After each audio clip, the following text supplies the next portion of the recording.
Start कर।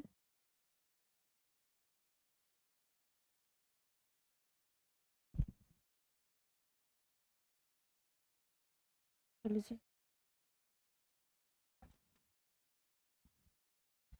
अरे good evening, very very good evening. कैसे हैं सभी? बढ़िया, मस्त। चलिए, तो ज्योग्राफी का आज 74 नंबर का सेट होना है ना? तो स्टार्ट करते हैं डिस्कशन और आते हैं क्वेश्चन की तरफ। फर्स्ट क्वेश्चन आपका आपके सामने। फर्स्ट क्वेश्चन है, यदि भारतीय मानक समय यामोत्तर पर माध्याह्न है तो 120 डिग्री पूर्वी देशांतर पर स्थानीय समय क्या होगा? ठीक है, यदि भारतीय मानक समय यामोत्तर पर माध्याह्न है तो बताना है क्या हो जाएगा। बताइए क्या होगा इसका आंसर।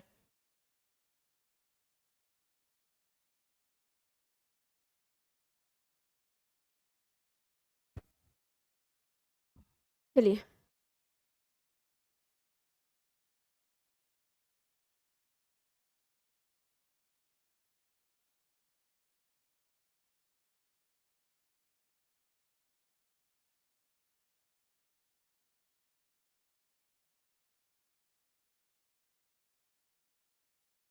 बुधन जी।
चलिए, तो क्वेश्चन क्या है, यदि भारतीय मानक समय यामोत्तर पर माध्याह्न है तो 120 डिग्री पूर्वी देशांतर पर स्थानीय समय क्या होगा? भारतीय मानक समय क्या होगा? भारतीय मानक समय क्या होगा? भारतीय मानक समय है 82.5 डिग्री पूर्वी देशांतर रेखा। 82.5 डिग्री, 82.5 डिग्री पूर्वी देशांतर रेखा है। सभी को पता है भारत का मानक समय कितना है? 82.5 डिग्री पूर्वी देशांतर रेखा है, जो कि यहीं पर आपको बता देते हैं, जो कि ग्रीनविच समय से ग्रीनविच समय से कितना? 5.5 घंटा आगे है। ग्रीनविच समय से 5.5 घंटा आगे हो जाएगा, है ना? 5.5 घंटा आगे है। 5 राज्य से होकर गुजरती है, 5 राज्य से होकर गुजरती है। तो अब आइए यहाँ पे देखते हैं, 82.5 डिग्री पूर्वी देशांतर रेखा है। 120 डिग्री पूर्वी देशांतर पर स्थानीय समय क्या होगा? 82.5 डिग्री को हम लोग ऐसे लिख सकते हैं, 82.5 को 82.5 डिग्री लिख सकते हैं, और 182 के पर समय का पूछा जा रहा है, ठीक है? तो दोनों के बीच अंतर कितना होगा? दोनों के बीच अंतर कितना होगा? अगर 120 डिग्री है, 120 डिग्री है और 82.5 डिग्री, 82.5 डिग्री, अंतर कितने का होगा? घटाइए, 10 में से 5 जाएगा 5, 9 में से 2 गया 7, और 11 में से 8 गया 3, यानी आपका हो जाएगा कितना? 37 डिग्री हो जाएगा, ठीक है? 37.5 डिग्री हो जाएगा, ठीक है? अब अब जो आपका 15 डिग्री देशांतर है वो कितना होता है? अगर हम देशांतर रेखा पर चलेंगे, 15 डिग्री देशांतर पर जाएंगे तो 1 घंटा समय का अंतर होता है ना? 15 डिग्री देशांतर पर, 15 डिग्री देशांतर जाने पर 1 घंटा समय का अंतर होता है। तो अगर हम 1 डिग्री देशांतर जाएंगे, 1 डिग्री देशांतर जाएंगे तो कितना होगा? 1/15 होगा, है ना? 15 डिग्री देशांतर जाने पर अगर 15 डिग्री 1 घंटा हो जाएगा, ठीक है?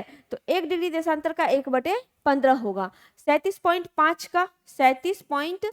5 डिग्री देशांतर का कितना हो जाएगा, 1/15 गुना 37.5 डिग्री हो जाएगा, 37.5 डिग्री हो जाएगा। ठीक है, चलिए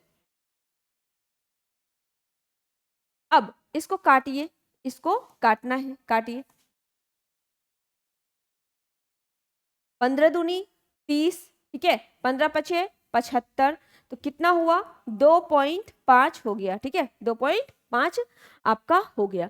अब ये तो घंटा में हो गया, 2.5 घंटा, 2.5 घंटा आपका हो गया। इसको निकालिए, 2.5 घंटा जो हुआ इसको मिनट में चेंज कीजिए, 2.5 गुना 1 घंटा 60 मिनट, तो 60 मिनट कितना हो जाएगा, 0, 6 पंचे 30 के सुनना, बाकी 3, 6 दूनी 12, 3 15। ठीक है, यानी कि 150 मिनट, 150 मिनट आपका आ जाएगा निकलकर, 150 मिनट, 150 मिनट। 150 मिनट बराबर कितना होता है, 150 मिनट बराबर कितना होता है, तो 60 मिनट में 1 घंटा हो गया, 60 मिनट में 1 घंटा हो गया, तो 120 मिनट में कितना हो जाएगा, 2 घंटा, यानी कि 2 घंटा 30 मिनट, 2 घंटा 30 मिनट, 2 घंटा 30 मिनट। ठीक है, तो 2 घंटा, चलिए अब माध्याह्न है ना, यानी 12 बजे है, माध्याह्न यानी 12 बजे है, तो 12 बजे के बाद 2 घंटा 30 मिनट कितना हो जाएगा, 12 दू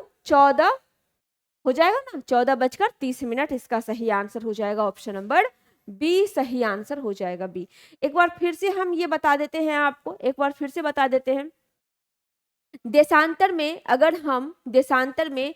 हम सबसे पहले तो यही याद रखेंगे, 15 डिग्री देशांतर जाएंगे तो 1 घंटा समय का अंतर पड़ेगा। ठीक है, अगर पूर्व की तरफ जाएंगे तो आगे होगा और पश्चिम की तरफ जाएंगे तो पीछे होगा। तो यहाँ पे 15 डिग्री देशांतर की बात हो रही है, तो 1 घंटा हो जाएगा 15 डिग्री में, तो 1 डिग्री में 1/15 होगा। अब यहाँ पर भारत का मानक समय 82.5 डिग्री होता है और वहाँ 120 का पूछा है, तो 120 में से 82.5 एक बार घटा कर देख लेंगे कितना आया, 37.5 आया, तो 37.5 का निकाल लेंगे कितना घंटा, 2.5 घंटा का मतलब 2 घंटा 30 मिनट, है ना। 2.5 घंटा मतलब 2 घंटा 30 मिनट। अब यहाँ मध्याह्न है तो मध्याह्न 12 बजे, तो 12 दू 14 बजकर 30 मिनट, आंसर हो गया ऑप्शन नंबर बी सही आंसर हो गया, इसका बी सही आंसर हो।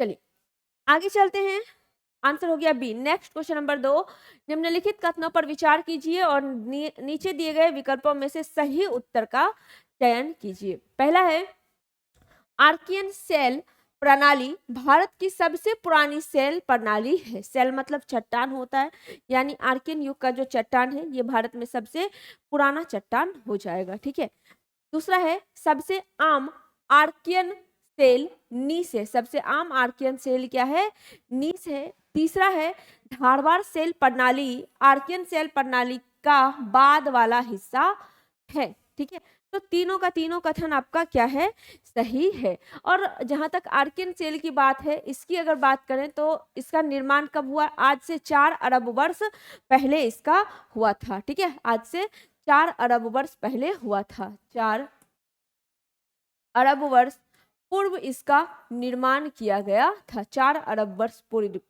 का निर्माण हुआ था। ठीक है, क्लियर है। चलिए, और वही नीस की बात करें तो नीस कैसा चट्टान है, नीस कैसा चट्टान है, तो ये एक रूपांतरित चट्टान है। रूपांतरित चट्टान जिन्हें कि हम लोग कायांतरित चट्टान के नाम से जानते हैं, कायांतरित चट्टान के नाम से भी इसे हम लोग जानते हैं। कायांतरित चट्टान सबसे बाद में आपका जो है वो बनता है, आग्नेय और अवसादी चट्टान के बाद ये इसका निर्माण किया जाता है। ठीक है, तो आपका आंसर क्या हो जाएगा, सबसे आम आर्कियन सेल नीस है। सबसे आम आर्कियन सेल नीस नहीं है, सबसे आम Archaean cell green stone belt है। कौन सा है, ग्रीन स्टोन बेल्ट है। यहाँ तो नीस की चर्चा कर लिए, लेकिन सबसे आम कौन सा हो जाएगा, green stone belt, green stone belt हो जाएगा, ग्रीन स्टोन बेल्ट हो जाएगा। ठीक है, तो आंसर क्या होगा, 1 और 3 आपका सही है, इसका आंसर हो जाएगा ऑप्शन नंबर बी सही आंसर हो जाएगा, 1 और 3 सही आंसर हो जाएगा। आगे चलिए क्वेश्चन नंबर 3, कथन और कारण दिया हुआ है, बताना है कौन सा ऑप्शन सही होगा। कथन और कारण दिया हुआ है, बताइए क्या होगा। 3 का क्या कहता है कथन। कथन है सबसे पहले, भारत में सर्वाधिक सघनता वाला भूकंपीय क्षेत्र हिमालय क्षेत्र है। बिल्कुल सही है, भारत में सर्वाधिक सघनता वाला भूकंपीय क्षेत्र कौन सा है, हिमालयी क्षेत्र है, हिमालयी क्षेत्र है। ठीक है, यानी सबसे ज्यादा सघनता यहीं पर भूकंप का होता है। उसके बाद रीजन क्या है, हिमालय में कई अनुदैर्ध्य उत्क्रम क्षेत्र अवस्थित है। बिल्कुल सही है। और भूकंपीय क्षेत्र हिमालय में ही क्यों स्थित है, क्योंकि यूरोपियन प्लेट और एशियन प्लेट के टकराने से, है ना, ये आपका होता है। भारतीय और यूरेशियन प्लेट के टकराव से भारतीय भारतीय प्लेट और यूरेशियन प्लेट, भारतीय प्लेट और यूरेशियन प्लेट जब टकराता है, यूरेशियन प्लेट के टकराव से ये कंपन उत्पन्न होता है, जिसे कि हम लोग भूकंप के नाम से जानते हैं। इतना क्लियर है।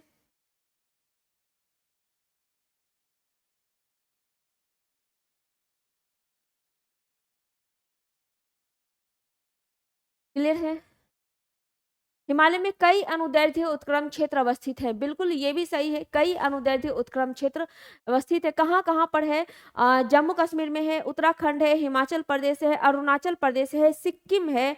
ठीक है, ये सब है। ये जो है इसी में आता है। जम्मू कश्मीर कौन कौन सा हिस्सा हो जाएगा, जम्मू कश्मीर है, उसके बाद उत्तराखंड, उत्तराखंड भी इसमें शामिल है, हिमाचल प्रदेश है, हिमाचल प्रदेश हो गया, उसके बाद सिक्किम हो गया, और आपका कौन सा, अरुणाचल प्रदेश हो गया, अरुणाचल प्रदेश हो गया। ठीक है, तो ये सभी आपका इसी में शामिल हो जाएगा। बिल्कुल ये सही है। और मेन रीजन आपका क्या है, भारतीय प्लेट और यूरेशियन प्लेट के टकराव से ये बनता है, ये कंपन उत्पन्न होता है। तो आंसर हो जाएगा आपका ए और आर दोनों सही है, और आर ए की सही व्याख्या भी कर रहा है। कई अनुदैर्ध्य उत्क्रम क्षेत्र इसमें अवस्थित है। आंसर हो जाएगा ऑप्शन नंबर ए, इसका सही आंसर हो जाएगा। ठीक है, चलिए क्वेश्चन नंबर 4, सतपुड़ा क्षेत्र में स्थित श्रेणियों में से पश्चिम से पूर्व की और उनकी स्थिति को दर्शाने वाला कौन सा क्रम सही है।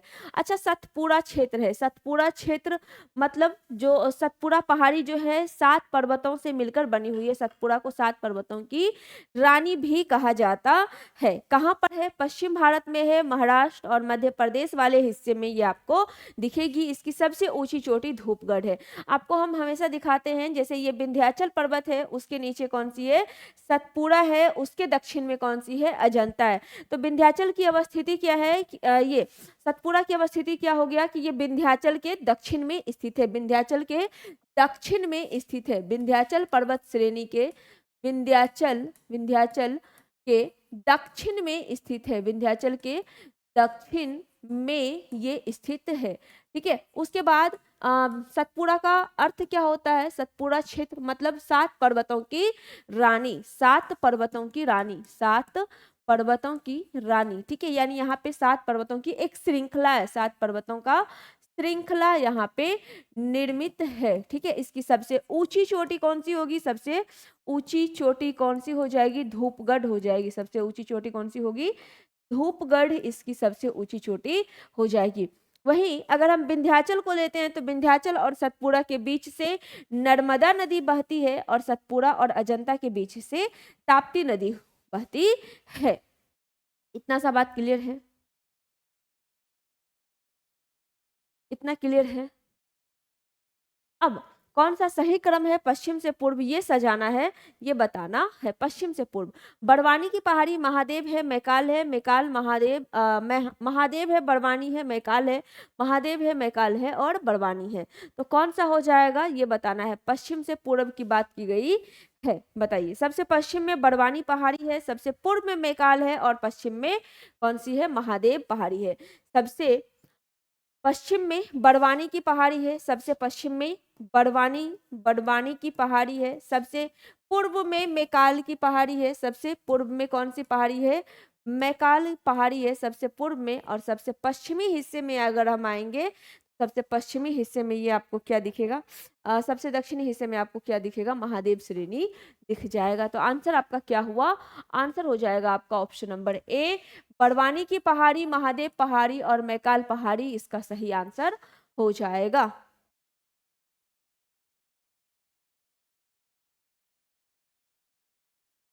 क्लियर है। चलिए, ये कहाँ है, तो बड़वानी की पहाड़ी की बात करें तो सबसे पश्चिम में है। महादेव पहाड़ी की बात करें तो ये आपका, अच्छा इधर दक्षिण में हो गया, दक्षिण में नहीं, ये उत्तर में हो जाएगा, ठीक है। ये उत्तर में आपका स्थित है। और मैकाल पहाड़ी की बात करें तो ये पूर्व में स्थित है। इसकी सबसे ऊंची चोटी धूपगढ़। आगे चलिए, क्वेश्चन नंबर 5, सहायक नदी है और मुख्य नदी है। चंबल किसकी है, चंबल किसकी सहायक नदी है? यमुना की सबसे लंबी सहायक नदी कौन सी है? चंबल नदी है। किसकी है ये? चंबल, यमुना की सबसे लंबी सहायक नदी है। यमुना की सबसे लंबी सहायक नदी कौन सी है? चंबल नदी है। और अगर हम यमुना की बात करते हैं तो यमुना खुद किसकी सबसे लंबी सहायक नदी है? यमुना गंगा की, गंगा जो है, गंगा नदी, गंगा की सबसे लंबी सहायक नदी यमुना हो जाएगी। और ना सिर्फ गंगा की बल्कि पूरे भारत की सबसे लंबी सहायक नदी की बात करें तो वो कौन है? यमुना ही है। सहायक नदी कौन? यमुना ही है, ठीक है। चंबल नदी निकलती कहाँ से है? तो जानापाव पहाड़ी से निकलती है। कहाँ से निकलती है? मध्य प्रदेश के जानापाव पहाड़ी, जानापाव पहाड़ी से निकलती है। मध्य प्रदेश के जानापाव पहाड़ी से चंबल नदी निकलती है। तो यहाँ नर्मदा दिया हुआ है जो कि बिल्कुल ही क्या होगा? गलत हो जाएगा, ठीक है। ये तो गलत हो गया। दूसरा है सोन यमुना, बिल्कुल गलत है, ठीक है। चंबल, बेतवा, केन यमुना की सहायक नदी है, सोन नहीं है। सोन किसकी है? तो सोन पटना के पास गंगा से आकर मिलती है। यानी कि किसकी सहायक नदी ये हुई? गंगा की सहायक नदी है। सोन किसकी? गंगा की सहायक नदी है। कहाँ से निकलती है? अमरकंटक के पठार से निकलती है, ठीक है।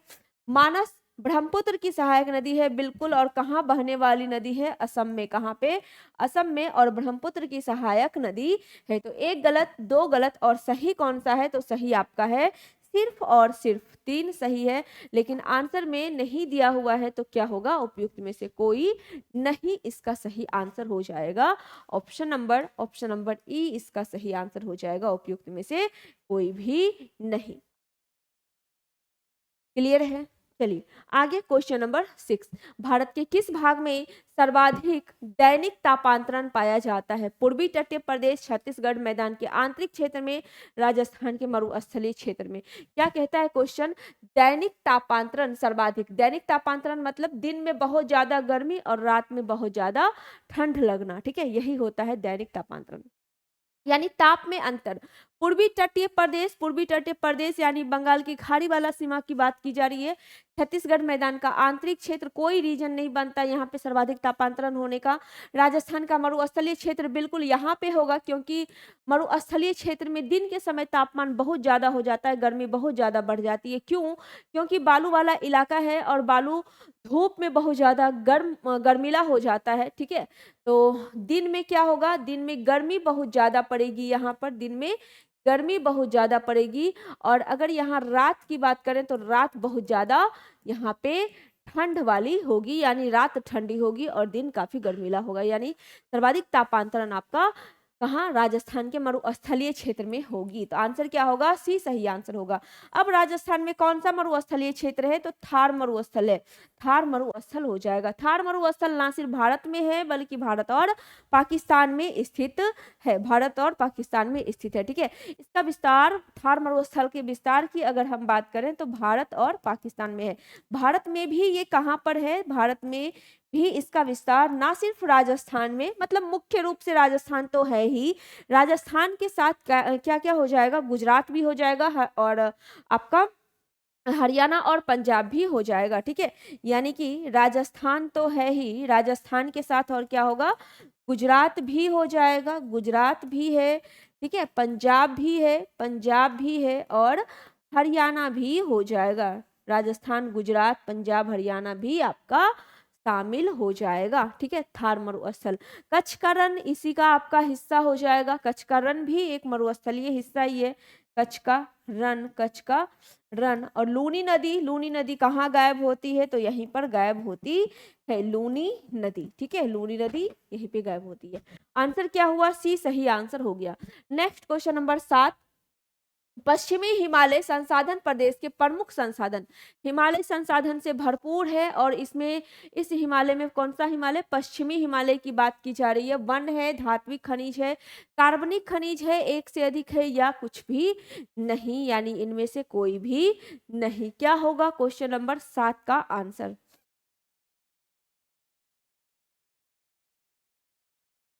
चलिए, तो पश्चिमी हिमालय में संसाधन जो है सबसे ज्यादा कौन सा है, वन है। कौन सा है, वन है। वन इतना ज्यादा है कि कुल भौगोलिक क्षेत्रफल का 65% वन आपको हिमालयी क्षेत्र में ही देखने को मिलेगा। कुल भौगोलिक क्षेत्रफल का, कुल भौगोलिक क्षेत्रफल का, भौगोलिक क्षेत्रफल का कितना, कुल भौगोलिक क्षेत्रफल का 65% वन आपको यहीं पर देखने को मिलेगा। 65% वन यहीं देखने, इसमें शंकुधारी वन भी शामिल है, शंकुधारी वन इसी में शामिल है, ठीक है। टेगा वन सब आपका, उसके बाद शंकुधारी वन इसी में, जिसमें देवदार सब आ जाता है, जिसे हिमाचल का जो राजकीय पौधा है वो भी घोषित किया गया राष्ट्रीय पौधा, ठीक है। उसके बाद आपका इसी में शीतोष्ण कटिबंधीय क्षेत्र वाला जो वन है वो भी आपका शामिल हो जाएगा। शीतोष्ण कटिबंधीय क्षेत्र वाला वन, शीतोष्ण कटिबंधीय क्षेत्र वाला वन भी आपका यही इसी में शामिल होगा। यहाँ पे कौन सी लकड़ी पाई जाती है, तो मुलायम लकड़ी यहाँ पाई जाती है, मुलायम लकड़ी पाई जाती है। और यहाँ की जो भेड़ बकरी होते हैं उसके ऊन बहुत मोटे होते हैं, और उसका जो ऊन होता है उस भेड़ बकरी को वहाँ के तापमान से बचाने के लिए होता है, यानी गर्मी प्रदान करने के लिए होता है, ठीक है। चलिए आगे क्वेश्चन नंबर 8, सूची 1 है, सूची 2 है, सूची 1 को सूची 2 से मिलाना है। बताइए आंसर क्या हो जाएगा क्वेश्चन नंबर 8 का।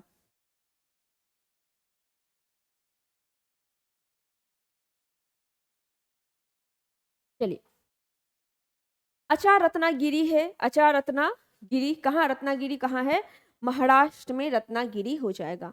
कुंडापुरा कहाँ है, कुंडापुरा कर्नाटक में है, कुंडापुरा कर्नाटक में है।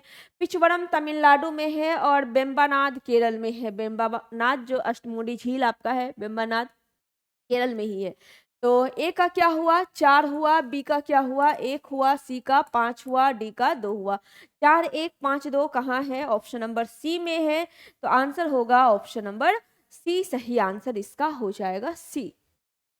आगे क्वेश्चन नंबर 9, मृदा का लवणी भवन मृदा में एकीकृत सिंचित जल के वाष्पीकृत होने से पीछे छूटे नमक और खनिज से उत्पन्न होता है। सिंचित भूमि पर लवणी भवन का क्या प्रभाव पड़ता है, सिंचित भूमि पर लवणी भवन का क्या प्रभाव पड़ता है, बताइए।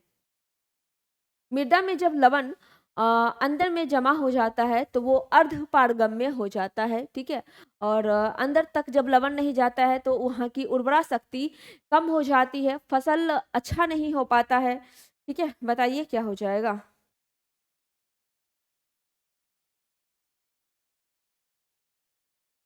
चलिए, क्या होगा, कुछ फसलों के उत्पादन में अत्यधिक वृद्धि लाता है, बिल्कुल नहीं। वृद्धि कैसे होगा, कमी होगा, क्योंकि जब नमक जो है अंदर जड़ में जाकर बैठ जाता है, ठीक है, तो फिर आपका अंदर जो पानी रिस रिस के जाता है उसके लिए जगह नहीं बचता है, ऑक्सीजनीकृत नहीं होता है, और फिर इस तरह से उत्पादन में कमी आ जाती है, उत्पादन में कमी आ जाती है, ठीक है। तो ये तो होगा नहीं। कुछ मृदाओं का अपारगम्य बना देता है, कुछ मृदाओं को अपारगम्य बना देता है, ये बिल्कुल सही है, क्योंकि जब अंदर तक चले जाता है तो वो अपारगम्य हो जाता है, मतलब कोई भी चीज एक जगह से दूसरी जगह नहीं जा सकती है और ना ही देखी जा सकती है, ये बिल्कुल सही है, ये बिल्कुल आपका सही है। यह भौम जल के स्तर को ऊपर ले आता है, ये गलत है, ठीक है। तो इससे मिट्टी की उर्वरा शक्ति काफी कम हो जाती है, मिट्टी की उर्वरा शक्ति, मिट्टी की उर्वरा शक्ति क्या होती है, काफी कम हो जाती है, मिट्टी की उर्वरा शक्ति काफी कम हो जाती है, ठीक है। चलिए आगे चलते, क्वेश्चन नंबर 10, टीपी सेनगुप्ता और जी सदायुख 1968 ने भारत को कितने लघु कृषि प्रदेश में बांटा है, 58, 63, 60, एक से अधिक या इनमें से कोई भी नहीं, कितने में बांटा गया है, ठीक है। इन्होंने भारत को चार दीर्घ क्षेत्र मतलब मैक्रो क्षेत्र, चार दीर्घ क्षेत्र, दीर्घ क्षेत्र यानी कि माइक्रो क्षेत्र में बांटा है। 4 दीर्घ क्षेत्र हैं। फिर आपके जो बड़े क्षेत्र हैं मेगा, वो 11 हैं। मेगा क्षेत्र, मेगा 4, बड़े क्षेत्र ये 11 बड़े क्षेत्र, 11 बड़े यानी कि मेगा क्षेत्र है। और आपका जो छोटा हो जाता है, ठीक है, जिसे कि लघु कृषि के नाम से भी जाना जाता है, वो 60 है। 60 क्या है? 60 आपका छोटा हो जाएगा, 60 आपका लघु हो जाएगा, जिसे कि माइक्रो के नाम से जाना जाता है। तो आंसर यहाँ पे क्या पूछा जा रहा है? लघु कृषि प्रदेश के बारे में ही पूछा गया है। तो आंसर हो जाएगा ऑप्शन नंबर सी, सही आंसर हो जाएगा 60। ठीक है, दीर्घ पूछा जाता तो 4 हो जाता। ठीक है, उसके बाद बड़ा पूछा जाता तो 11 हो जाता, और लघु पूछा गया तो 60। क्वेश्चन नंबर 11, सूची 1 को सूची 2 से मिलाइए। फसलें हैं और भौगोलिक परिस्थितियां है, बताइए क्या हो जाएगा। क्वेश्चन नंबर 11 का आंसर,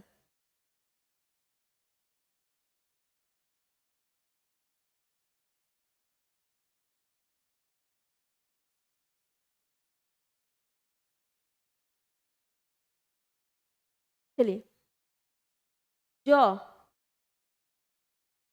ठंडी जलवायु में होता है। ठीक है, ठंडी जलवायु कहाँ दिख रहा है? 2 में दिख रहा है, ठंडी जलवायु और अपेक्षाकृत कम उपजाऊ मृदा। उसके बाद है चावल। चावल तप्त और शुष्क जलवायु हो जाएगा। तप्त और शुष्क है, तप्त और नम्न है। तो आपका तप्त और नम जलवायु ही होगा। ठीक है, तप्त और नम्न जलवायु हो जाएगा। चलिए, उसके बाद मिलेट है। मिलेट आपका हो जाएगा, मिलेट जो मोटा अनाज होता है, तप्त और शुष्क जलवायु और अल्प जलवायु। चाय गर्म और नम्न जलवायु का तंगुता। तो ए का हो जाएगा 2, बी का हो जाएगा 4, सी का हो जाएगा 1 और डी का हो जाएगा 3। 2 4 1 3 यानी आंसर हो जाएगा ऑप्शन नंबर डी, ए सही आंसर हो जाएगा ए। ठीक है, 2 4 1 3 ए में ही है। आगे चलिए, क्वेश्चन नंबर 12, जी आर्बोरियम, जी हर्बेशियम, जी हिंदुसी और जी बार्बेडेंस, ये किसकी 4 प्रजातियां हैं? और ये सभी प्रजातियां भारत में उगाई जाती है। ऊन की है, कपास की है, रेशम की है। अच्छा, फर्स्ट ऑप्शन ऊन का है। अगर ऊन की बात करें तो कई प्रकार का हो जाएगा, जैसे पश्मीना ऊन। पश्मीना नामक जो बकरियां होती है उससे प्राप्त किया जाता है। अंगोरा ऊन, खरगोश से प्राप्त किया जाता है अंगोरा ऊन। उसके बाद आपका सेल लैंड ऊन होता है, जो कि भेड़ से प्राप्त किया जाता है। ठीक है, सेल लैंड ऊन भेड़ से प्राप्त किया जाता है। तो ये सब ऊन की प्रजाति है, लिख लेंगे। पश्मीना ऊन, पश्मीना नामक बकरी से प्राप्त किया जाता है ना, जम्मू कश्मीर में मिलने वाली होती है। वहां पे इनका पालन पोषण ही इसलिए किया जाता है, इसे पाला ही जाता है। ठीक है, चलिए, अंगोरा खरगोश, अंगोरा ऊन खरगोश से, अंगोरा ऊन किससे? खरगोश से। बकरी हो गया, खरगोश हो गया, और भेड़, भेड़ से सटलैंड, सटलैंड, सटलैंड ऊन, ये किससे? भेड़ से प्राप्त किया जाता है। रेशम की प्रजातियां, अगर रेशम की बात करें तो रेशम आपको बताएं हैं 4 प्रकार का हो जाता है।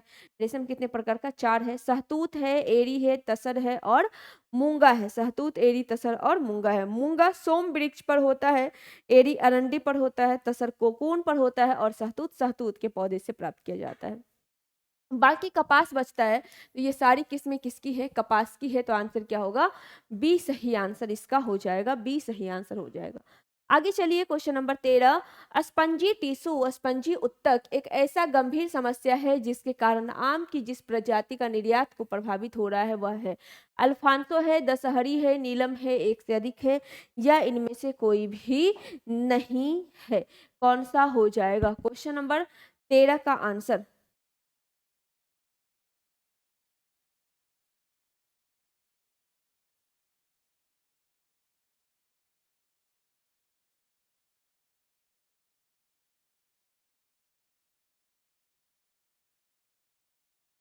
चलिए, क्वेश्चन नंबर 13 क्या है? स्पंजी टिश्यू यानी स्पंजी उत्तक एक ऐसी गंभीर समस्या है जिसके कारण आम की जिस प्रजाति का निर्यात को प्रभावित हो रहा है वह है अल्फांसो आम। ठीक है, अल्फांसो आम की धीरे धीरे संख्याएं घट रही है क्योंकि इसमें जो स्पंजी टिश्यू होता है वो उसमें बहुत ज़्यादा प्रॉब्लम हो जाता है, गंभीर समस्या ये बन चुका है, जिसकी वजह से उत्पादन कम होता है और उत्पादन कम होने की वजह से निर्यात आपका कम होता है। तो आंसर क्या होगा? Option number A. बाकी ये सभी आम की ही किस्में हैं, अल्फांसो, दशहरी और नीलम।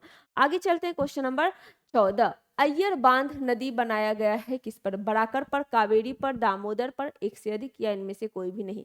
अय्यर बांध जो है ये दामोदर नदी पर बनाया गया है। इसके अलावा दामोदर नदी पर और भी है, दामोदर नदी पर पंचेत बांध दामोदर नदी पर ही है, मैथेन बांध भी दामोदर नदी पर ही स्थित है। पंचेत बांध पंचेत है, ठीक है, दामोदर है, मैथेन बांध भी आपका इसी पर स्थित है।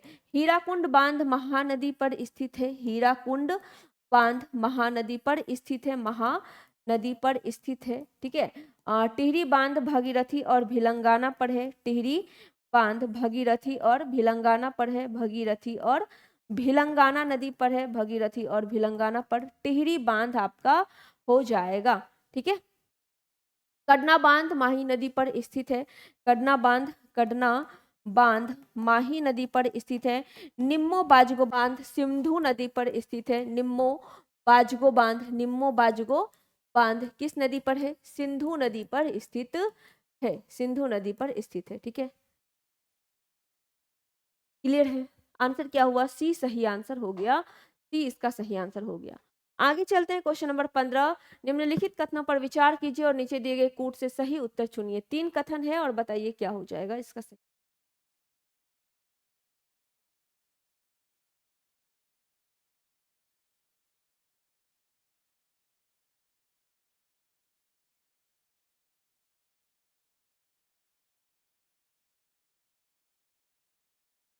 चलिए,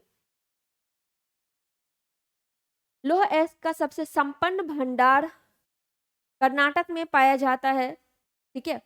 और लौह अयस्क उत्पादन में पहला स्थान किसका है? ओडिशा का है। लौह अयस्क उत्पादन में पहला स्थान किसका बताते हैं? उत्पादन में पहला स्थान किसका हो जाता है? ओडिशा का हो जाता है, ठीक है, बिल्कुल सही बात है। भारत विश्व में लौह अयस्क का दूसरा सबसे बड़ा उत्पादक है, नहीं, चौथा सबसे बड़ा उत्पादक है। भारत में लौह अयस्क उत्पादक का सबसे बड़ा उत्पादक कौन सा है? ओडिशा है। तो 1 और 3 आपका क्या है? सही है, बाकी 2 गलत है। तो आंसर आपका क्या होगा? ऑप्शन नंबर सी सही आंसर हो जाएगा। तांबा कहाँ पे? मध्य प्रदेश में हो जाएगा। मैग्नीज कहाँ पे? मध्य प्रदेश में। हीरा कहाँ पे? मध्य प्रदेश में। मैग्नीज, तांबा, मैग्नीज, तांबा, हीरा, ये सभी कहाँ पे? मध्य प्रदेश में हो जाएंगे, ठीक है। और इसके अलावा आपका टीन कहाँ पे? छत्तीसगढ़ में। टीन कहाँ?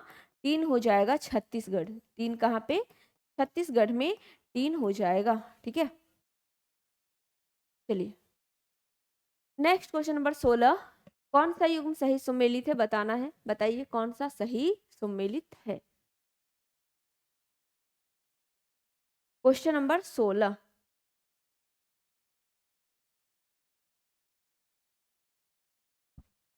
क्या कहता है? इडुक्की है ताप विद्युत केंद्र? बिल्कुल नहीं। इडुक्की परियोजना, ठीक है, कहाँ पे है? केरल में स्थित है। इडुक्की परियोजना केरल में स्थित है।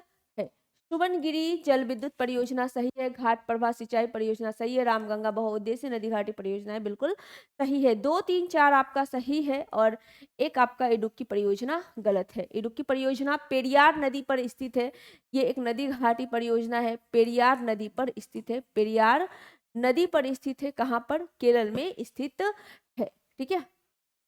घाट प्रभा कर्नाटक में आपका स्थित हो जाएगा। टिहरी बांध भगीरथी और भिलंगाना नदी पर स्थित है, ठीक है। भाखड़ा नांगल बांध जो है पंजाब, हरियाणा, हिमाचल प्रदेश और राजस्थान में है, सतलज नदी पर। भाखड़ा नांगल बांध की बात करें, भाखड़ा नांगल परियोजना की बात करें, भाखड़ा नांगल परियोजना, भाखड़ा नांगल परियोजना कहाँ पे?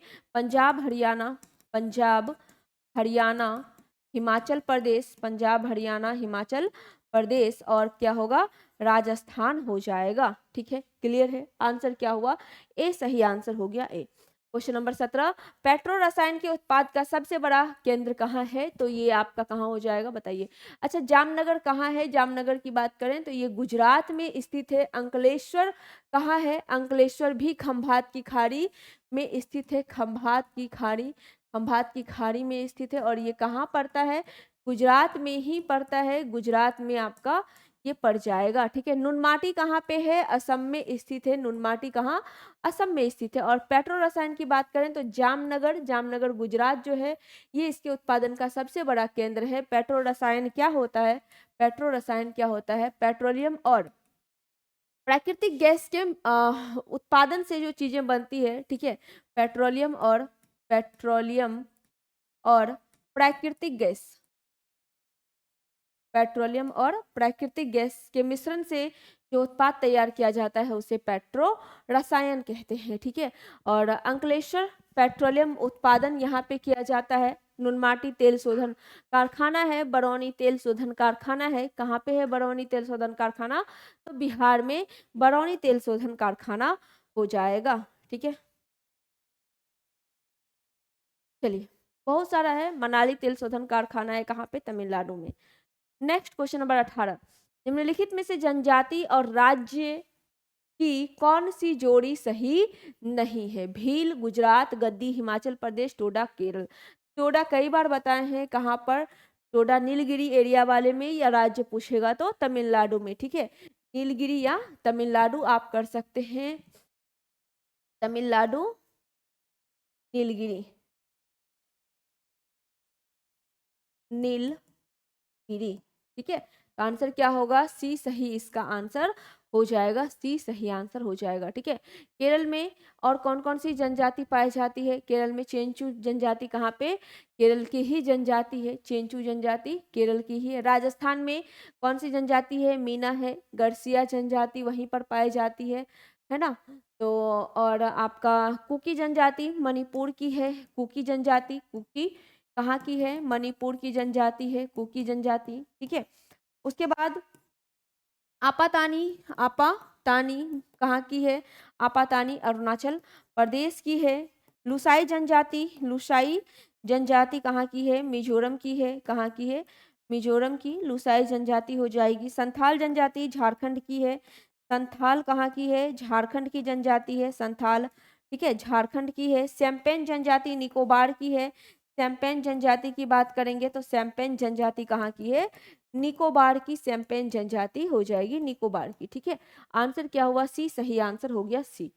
चलिए, नेक्स्ट क्वेश्चन नंबर 19, निम्नलिखित में से कौन सा एक विश्व का विशालतम पारिस्थितिकी तंत्र है, तो कौन सा होगा। अच्छा, पारिस्थितिकी तंत्र शब्द देने वाले कौन थे, एजी टांसले थे, एजी टांसले थे जिन्होंने ये शब्द दिया था। और ये एक कैसा तंत्र है, तो खुला तंत्र है। कैसा, पारिस्थितिकी तंत्र जो है एक प्रकार का खुला तंत्र है।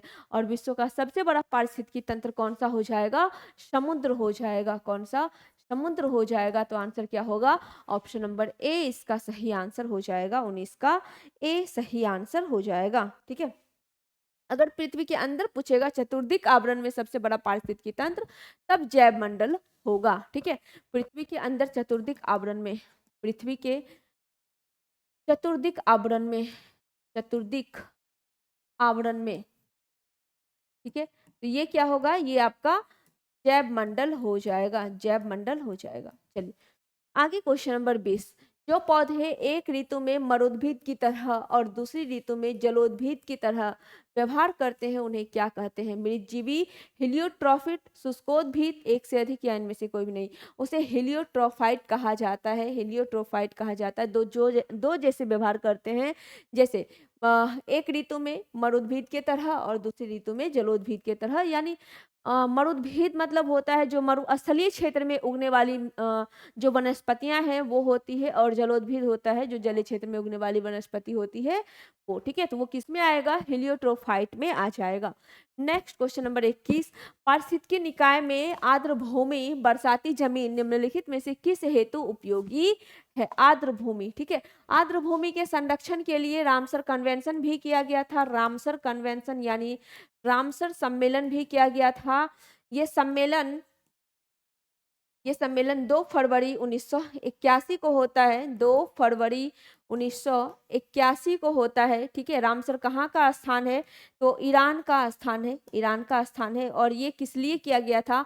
आर्द्र भूमि के संरक्षण के लिए किया गया था। आर्द्र भूमि के संरक्षण के लिए ये किया गया था। आर्द्र भूमि के संरक्षण के लिए भारत में पहला आर्द्र भूमि स्थल किसे घोषित किया गया? चिल्का झील जो ओडिशा में पड़ता है, उसे घोषित किया गया था। अब इस क्वेश्चन का आंसर क्या होगा ये बताना है।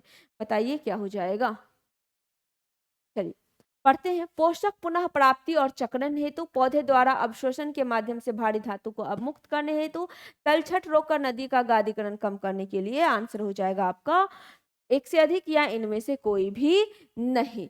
तो ये सभी है, तो आंसर क्या होगा आपका? ऑप्शन नंबर डी सही आंसर हो जाएगा। एक से अधिक इसका सही आंसर हो जाएगा। Next question number 22। सूची 1 को सूची 2 से मिलाना है। देश है और राजधानियां है। बताइए क्या होगा 22 का।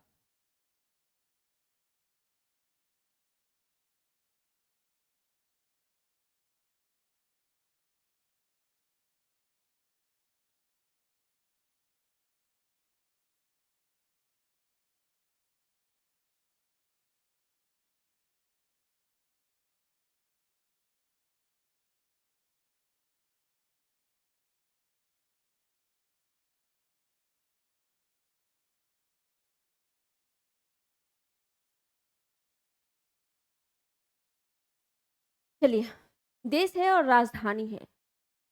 उज्बेकिस्तान की राजधानी कहाँ हो जाएगी? उज्बेकिस्तान की राजधानी कहाँ हो जाएगी? ताशकंद। ठीक है। Tajikistan Dushanbe, Tajikistan Dushanbe. Kyrgyzstan Bishkek, Turkmenistan Ashgabat. ठीक है, तो ए का 1, बी का 2, सी का 3, डी का 4। आंसर हो जाएगा आपका ऑप्शन नंबर ए सही आंसर हो जाएगा। 1 2 3 4 सही आंसर। Question number 23। प्रकाश के डॉपलर प्रभाव द्वारा ज्ञात किया जाता है पृथ्वी की घूर्णन गति, भूकंप की तीव्रता, तारा और गैलेक्सी के बीच की गति को ज्ञात किया जाता है। नेफ्रोमीटर से क्या मापते हैं? नेफ्रोमीटर से क्या मापा जाता है बताइए। भूकंप की तीव्रता किस पर मापते हैं? रिएक्टर पैमाने पर भूकंप की तीव्रता मापी जाती है। डॉपलर प्रभाव के द्वारा तारे और गैलेक्सी की गति को मापा जाता है। ठीक है, तारे और गैलेक्सी की गति को डॉपलर प्रभाव के द्वारा मापा जाता है। तो आंसर क्या हुआ? सी सही आंसर हो गया। सी सही आंसर हो जाएगा। आगे, भूकंप की तीव्रता रिएक्टर। Question number 24। पृथ्वी के तल पर प्रथम पक्षी का प्रादुर्भाव कब हुआ था? पृथ्वी के तल पर प्रथम पक्षी का प्रादुर्भाव कब हुआ? 30 करोड़ वर्ष, 20 करोड़ वर्ष, 15 करोड़ वर्ष, एक से अधिक या इनमें से कोई भी नहीं। पृथ्वी पर प्रथम पक्षी का जो साक्ष्य है वो माना जाता है किसका? आर्कियोप्टेरिक्स का, जो कि सरीसृप और पक्षी के बीच का कड़ी था। आर्कियोप्टेरिक्स जिसे कि आद्य पक्षी के नाम से भी जाना जाता है, जुरेसिक युग का था। ठीक है, आर्कियोप्टेरिक्स, आर्कियोप्टेरिक्स। ठीक है, इसे किस नाम से जानते हैं? इसे आद्य पक्षी के नाम से भी जाना जाता है। आद्य पक्षी के नाम से भी जानते हैं। जुरेसिक युग का ये एक पक्षी है, जुरेसिक युग का है, जुरेसिक युग का हो जाएगा। और इसे पक्षी और सर मतलब पुरातन युग का इसे हम कह सकते हैं। ठीक है, पक्षी और सरीसृप के बीच का ये कड़ी है। पक्षी और सरीसृप के बीच का कड़ी, पक्षी और सरीसृप के बीच का कड़ी, सरीसृप के बीच के कड़ी के रूप में इसे जाना जाता है। आर्कियोप्टेरिक्स जिसे कि आद्य पक्षी भी कहा जाता है। बताइए इसका आंसर क्या होगा? कब? 15 करोड़ वर्ष इसका सही आंसर हो जाएगा। 15 करोड़ वर्ष। ठीक है, पृथ्वी की आयु की बात करें तो पृथ्वी की आयु कितनी हो चुकी है? पृथ्वी की आयु 4.6 अरब वर्ष। ये भी लिख लीजिए, पृथ्वी की आयु 4.6 अरब वर्ष पूर्व। पृथ्वी की आयु, पृथ्वी की आयु हो जाएगी। चलिए आगे, क्वेश्चन नंबर 25। निम्नलिखित में से कौन सा सही सुमेलित नहीं है? ब्राजील धारा, दक्षिण अटलांटिक, हम्बोल्ट, उत्तरी प्रशांत, गल्फ स्ट्रीम, उत्तरी अटलांटिक, बताइए। Question number 25।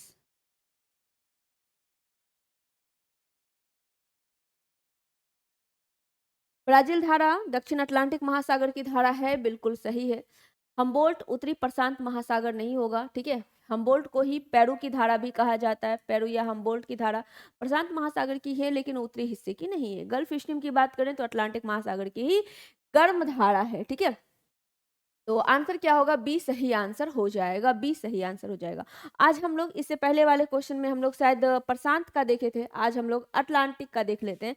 अटलांटिक महासागर की कौन कौन सी ठंडी जलधारा हो जाएगी, ठीक है। अटलांटिक की अगर हम गर्म जलधारा की बात करें तो गर्म जलधारा में कौन कौन सा है? ब्राजील है, रेनल है, नार्विंजर है, इरमिंजल है, ठीक है, गल्फ स्ट्रीम है, ये सब अटलांटिक महासागर की गर्म जलधारा है। लेकिन ठंडी जलधारा की बात करें तो फॉकलैंड है, पूर्वी ग्रीनलैंड है, कनारी है, लेब्राडोर है, ये सभी ठंडी जलधारा है। चलिए, तो आंसर क्या हुआ? अच्छा, लिख लीजिए। ठंडी जलधारा, ठंडी जलधारा कौन कौन सी है? ठंडी जलधारा फॉकलैंड, लेब्राडोर, वेंगुएला, वेंगुएला, कनारी, पूर्वी ग्रीनलैंड, पूर्वी ग्रीनलैंड, ठीक है। ये सभी आपका ठंडी जलधारा हो जाएगा। क्वेश्चन नंबर 26, सूची 1 में हवा है, सूची 2 में देश है। कौन सी हवा किस देश में चलती है?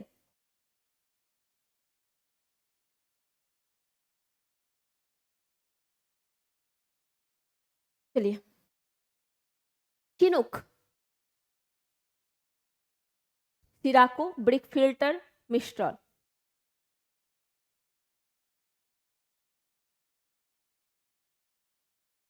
चिनुक को हम लोग आइस हीटर के नाम से जानते हैं। चिनुक को हम लोग किस नाम से जानते हैं? आइस हीटर के नाम से जानते हैं। आइस हीटर इसे कहा जाता है। सिराको को रक्त पवन कहा जाता है, यानी रक्त वर्षा वाला पवन भी इसे कहा जाता है, ठीक है। ब्रिक फिल्टर ऑस्ट्रेलिया का है। चलिए, चिनुक की बात करें तो चिनुक अमेरिका का, उत्तरी अमेरिका का, ठीक है, रॉकी पर्वत के पूर्वी ढाल के सहारे ये चलती है। शिराको की बात करें तो शिराको आपका हो जाएगा कहाँ? शिराको हो जाएगा सिसिली, इटली द्वीप, ब्रिक फिल्टर ऑस्ट्रेलिया, और सिस्टॉल आपका, मिस्टॉल आपका यूरोप, ठीक है, फ्रांस और स्पेन वाले में। तो ए का 1, बी का 4, सी का 2, डी का 3। आंसर हो जाएगा ऑप्शन नंबर ए सही आंसर इसका हो जाएगा। ए इसका सही आंसर हो जाएगा, ठीक है। चलिए, क्वेश्चन नंबर 27, लैटिन अमेरिका में यूरोपीय और इंडियन मिश्रित रक्त वाले व्यक्ति को क्या कहा जाता है? लैटिन अमेरिका में हम लोग, लैटिन अमेरिका जो कि उत्तरी अमेरिका और दक्षिणी अमेरिका का बीच का हिस्सा है ना, उसे लैटिन अमेरिका कहते हैं। वहां पर यूरोपियन और इंडियन मिश्रित रक्त वाले यानी खून वाले, जिसके खून में यूरोपियन और इंडियन दोनों का हो, उसे क्या कहेंगे? मेस्टिजो कहेंगे। क्या? मेस्टिजो कहेंगे। मेस्टिजो, मेस्टिजो का मतलब ही होता है मिश्रित। मेस्टिजो का मतलब ही क्या होता है? मिश्रित होता है। मिश्रित मतलब यूरोपीय खून भी है और इंडियन खून भी इसमें शामिल है, ठीक है। चलिए, स्पेनिश भाषा का वर्ड है। आगे क्वेश्चन नंबर 28, आयरलैंड को एमराल्ड द्वीप के रूप में भी जाना जाता है, क्यों? सबसे महत्वपूर्ण कारण क्यों? क्योंकि आयरलैंड में खेत जो है इतने हरे भरे हैं, घासों का मैदान बहुत ज़्यादा है, तो उनका जो हरा भरापन है ये देखकर ही एमराल्ड द्वीप के नाम से आयरलैंड को जाना जाता है।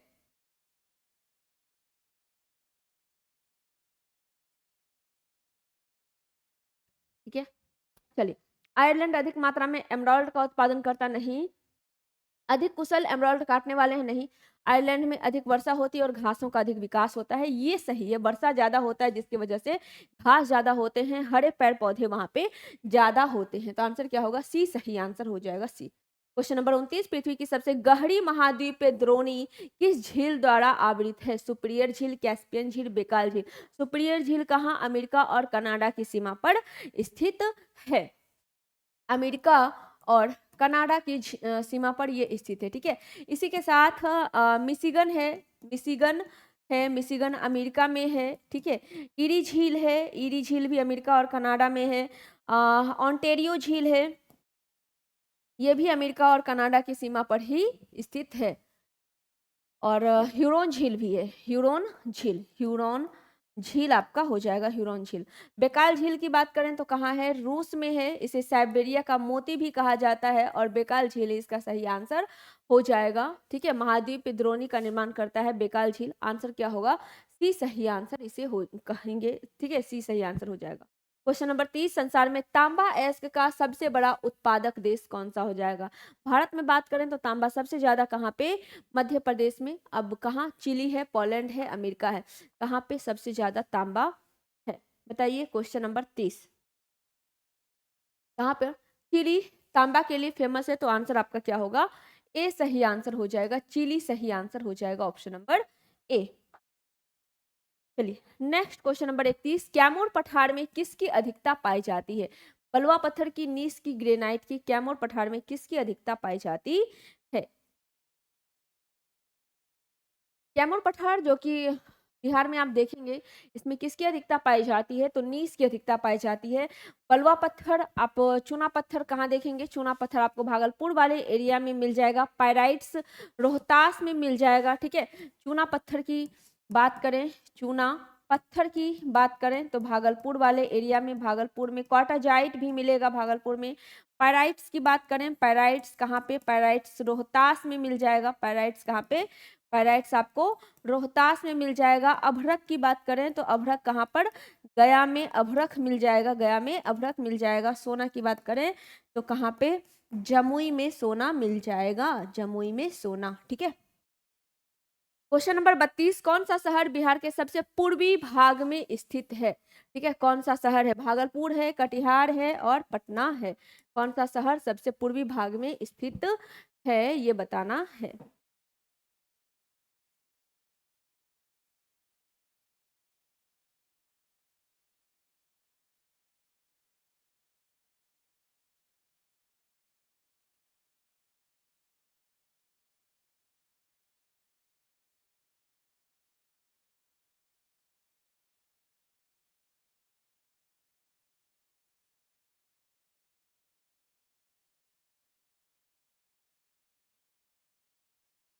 चलिए, क्या क्या है, भागलपुर, पटना और कटिहार। भागलपुर, पटना और कटिहार है। चलिए, सबसे पूर्वी भाग कह रहा है ना, सबसे पूर्वी भाग भागलपुर, कटिहार। सबसे ऐसे सबसे पूर्वी भाग देखेंगे तो किशनगंज है, लेकिन इसके अनुसार कटिहार होगा, क्योंकि कटिहार है, उसके बाद इधर भागलपुर है और उसके बाद आपको पटना मिल जाएगा, उसके बाद आपको यहाँ पे पटना मिलेगा। ठीक है, यहाँ बेगूसराय है, खगड़िया है, सहरसा, मधेपुरा, सुपौल है, अररिया, पूर्णिया, मधेपुरा।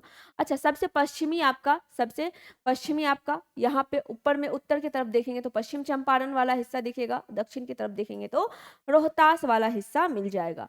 तो आंसर आपका क्या होगा, आंसर हो जाएगा कटिहार सही आंसर हो जाएगा। वैसे सबसे पूर्वी हिस्सा कौन सा, किशनगंज है, किशनगंज सबसे पूर्वी हिस्सा है, मानसून का प्रवेश वहीं से होता है, सबसे ज्यादा वर्षा भी वहीं पे। क्वेश्चन नंबर 33, एकमात्र नदी जिसका उद्गम जमुई में है, सकरी है, अजय है, पंचोन है, एक से अधिक है, या इनमें से कोई भी नहीं है। अजय नदी जो है इसका स्थल कहाँ पे है, उद्गम स्थल जमुई में है। आंसर होगा ऑप्शन नंबर बी सही आंसर हो जाएगा। बी, नदी के बारे में डेली चर्चा करते हैं। आगे चलते, क्वेश्चन नंबर 34, बिहार किस भूकंपीय जोन में आता है, अति निम्न में, अति उच्च में या उच्च भूकंपीय क्षेत्र में। बिहार किसमें शामिल है, क्वेश्चन नंबर 34। बिहार में हमेशा भूकंप आते रहता है, क्योंकि नेपाल जो है इसके उत्तर में ही स्थित है। ठीक है, और नेपाल तराई प्रदेश में स्थित है, हमेशा प्लेट के टकराव से भूकंप वहां पे आते रहता है, जिसकी वजह से झटके भूकंप में भी महसूस होते हैं और भूकंप का शिकार बिहार भी हो जाता है। यानी कि भूकंप के मामले में अगर देखें तो बिहार जो है उच्च भूकंपीय जोन में आ जाएगा। तो आंसर होगा ऑप्शन नंबर सी सही आंसर हो जाएगा। क्वेश्चन नंबर 35, दक्षिण पश्चिम मानसून के प्रभाव से बिहार में कुल वर्षा का कितना प्रतिशत होता है, 55 है, 60 है, 90 है, कितना हो जाएगा। क्वेश्चन नंबर 35, बिहार में कुल वार्षिक वर्षा का कितना प्रतिशत दक्षिण पश्चिम मानसून के प्रभाव से, 90% तो उसी से हो जाता है। 90% के हिसाब से अगर हम भारत में पूछे दक्षिण पश्चिम मानसून से कितनी वर्षा होती है, 80% वर्षा पूरे भारत में दक्षिण पश्चिम मानसून से होती है। इसकी भी दो शाखा, एक अरब सागर वाली है और दूसरी बंगाल की खाड़ी वाली है। अरब सागर वाली शाखा से 65% और इससे 35% की वर्षा होती है। ठीक है। क्वेश्चन नंबर 36, निजी नलकूप को प्रोत्साहित करने के लिए किस योजना को प्रारंभ किया गया है, बताइए।